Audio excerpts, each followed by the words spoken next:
is the goal of a House ethics investigation? Well, we are going right to the source, asking Congressman Ritchie Torres about this. He's going on the record.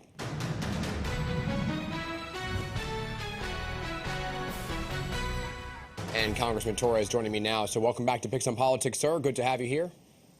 It's an honor to be here. So, Congressman, Happy New Year to you, by the way. Let's begin with your decision to file this formal complaint, right, with the House Ethics Committee against your fellow Congressman George Santos. Why did you and Congressman Goldman team up together to take this very action, walking it over to his actual office?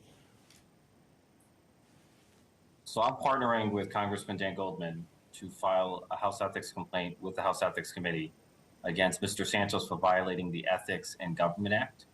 And as part of the process, we're required to sign the complaint in the presence of a notary and then hand deliver a copy of the complaint to Mr. Santos when we went to his office.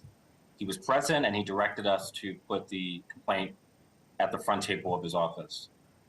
But the point here is accountability. George Santos must be held accountable for defrauding both the public and Congress. He has flagrantly lied about every aspect of his life, his family heritage, his employment, his education, his business dealings, his philanthropic endeavors, his ties to historical events like the Holocaust, 9/11, the post-mass shooting. The sheer breadth and depth of his deception is simply staggering, but even more egregious than his pathological lying is his possible law breaking. And for me, the million-dollar question is, where did all his money come from? Yeah. How did he manage to lend his campaign more than $700,000?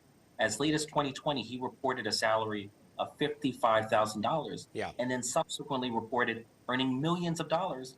And that's an astronomical growth in his personal wealth that he's never explained. Yeah, right. The math doesn't quite add up there. So you dropped it off at his office, but it is a Republican-led House now. So what do you think will actually come out of an ethics investigation? Will they pick it up, and what do you hope is the result?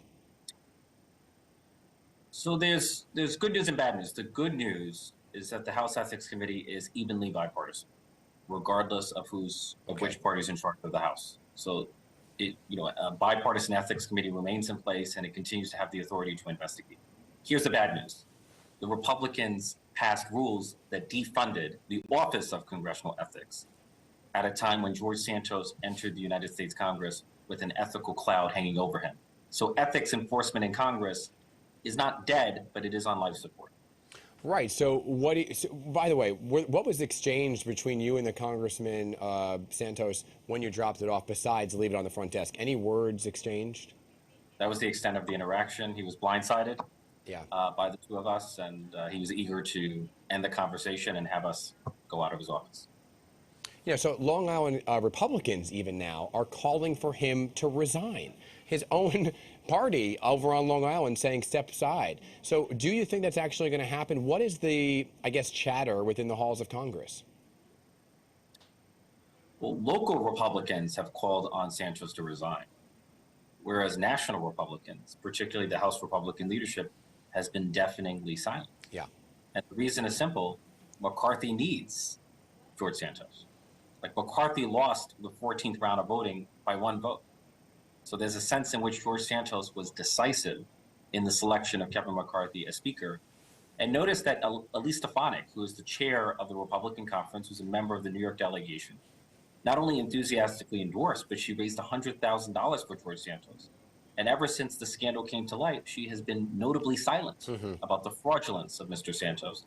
So the Republicans, as far as I'm concerned, are complicit in the fraud that George Santos perpetrated against the voters of New York State. All right, and many would say, like you said, it comes down to the numbers needed to pass certain things, like we saw play out with the speakership, 15 different rounds. You were very vocal about this on social media. But the fact is, Democrats just lost the majority of the House, right? Republicans have a very slim lead, though. So when you are moving forward into this year, what you saw play out with the 15 votes, is that what we can expect for every vote moving forward? What do you expect here? I expect more drama.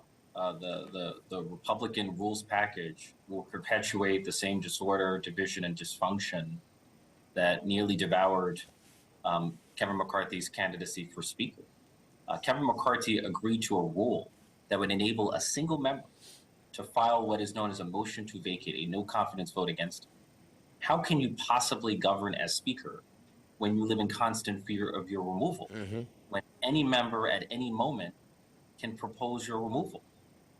So he's creating a dysfunctional House where the inmates are running the asylum. And so do Democrats, I guess, we heard a very powerful speech from Hakeem Jeffries, went through a whole alphabet. It was very powerful to listen to, but do Democrats have any sway, I guess, to what is pushed to the top of the agenda?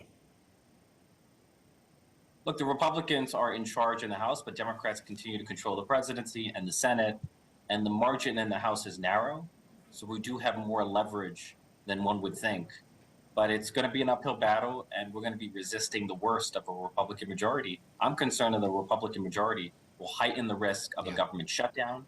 It will heighten the risk of a debt default, which could derail the full faith and credit of the United States and with it, the American economy. This is a dangerously dysfunctional Republican majority. And briefly, Congressman, I do want to get you on a local issue here. Governor Hochul laid out her priorities in the State of the State address last week. In that very speech, she also wrote the current bail reform laws leave room for improvement, right? That's much talked about. Do you agree that changes need to be made to bail reform? And if so, what would you like to see? Look, I would favor a reform, not a repeal of bail reform.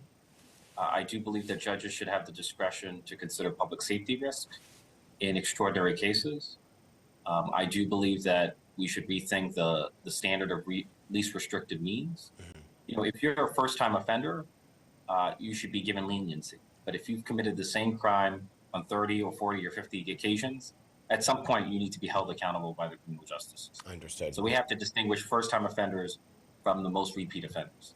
Understood. Congressman Torres, appreciate you being here on Picks on Politics. Come back with any developments, okay? Of course, absolutely. All right.